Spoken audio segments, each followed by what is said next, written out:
अमरावती शहरात सध्या एकच चर्चा आहे, ती म्हणजे तत्कालीन मनपा आयुक्त चंद्रकांत गुडेवार यांच्या कार्यकाळानंतर मनपा आयुक्त सौम्या शर्मा यांच्या धडाकेबाज कामाची।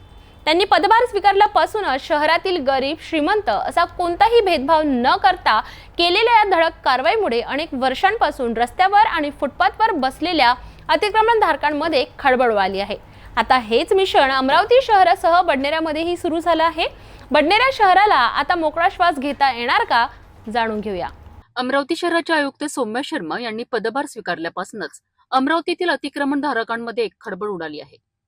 बेकायदेशीरपणे वर्षानुवर्षे अतिक्रमण करून बसलेल्या राजकीय वशिलाच्या आणि प्रभावशाली व्यक्तींनाही त्या सोडणार नाहीत, अशी भूमिका त्यांनी घेतली आहे। नियम मोडणाऱ्यांवर कारवाई होणारच असे ठामपणे सांगणाऱ्या सौम्या शर्मा आता स्वतः मैदानात उतरल्या आहेत। आयुक्त चंद्रकांत गुडेवार यांच्या कार्यकाळानंतर मनपा अधिकारी पुन्हा एकदा ताकदीने काम करताना दिसत आहेत। मनपाच्या या कारवाईमुळे नागरिकांचा विश्वास वाढताना दिसतोय। मिशन फ्री फुटपाथ अंतर्गत अमरावती मनपाने बडनेरा शहरातही जोरदार मोहीम राबवली आहे।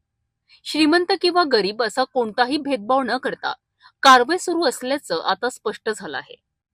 गेल्या महिन्याभरापासून सुरू असलेल्या या मोहिमेत प्रथम अतिक्रमणधारकांना नोटीस बजावण्यात आल्या।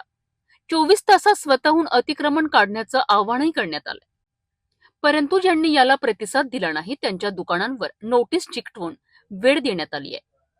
त्यानंतर सहकार्य न केल्यामुळे अखेर बुधवारी गजराजचा वापर करून बडनेरा येथे ही धडक कारवाई करण्यात आली आहे। बडनेरा जुनी वस्ती आणि नवी वस्ती परिसरातील अनेक ठिकाणी कारवाई करण्यात आली आहे।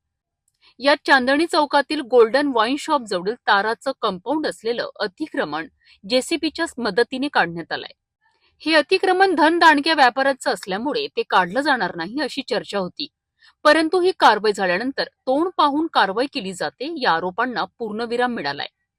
ही कारवाई अतिक्रमण निर्मूलन विभाग प्रमुख श्याम चौरे यांच्या मार्गदर्शनाखाली मनपा कर्मचारी आणि पोलिसांच्या सहकार्याने पार पडली आहे। आता शहर अतिक्रमण मुक्त झाल्याने नागरिकांनीही समाधान व्यक्त केलंय। बेकायदेशीरपणे वर्षानुवर्षे अतिक्रमण करून बसलेल्या राजकीय वाशिल्याच्या आणि प्रभावशाली व्यक्तींनाही त्या सोडणार नाहीत, अशी भूमिका त्यांनी घेतली आहे।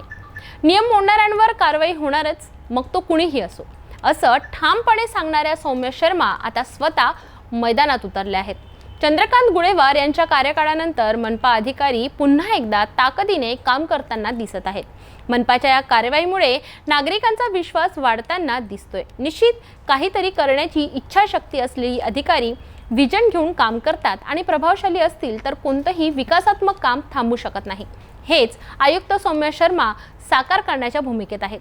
ही कार्यवाही शहराला अतिक्रमण मुक्त आणि मोकळा श्वास घेण्यासाठी नक्कीच गरजेची होती, पण आता स्थानिक स्वराज्य संस्थांच्या निवडणुका जवळ येत आहेत। अशा वेळी कोणते राजकीय नेते या अतिक्रमणधारकांना पुन्हा पाठबळ देऊन ये रे माझ्या मागल्या अशी परिस्थिती निर्माण करतात।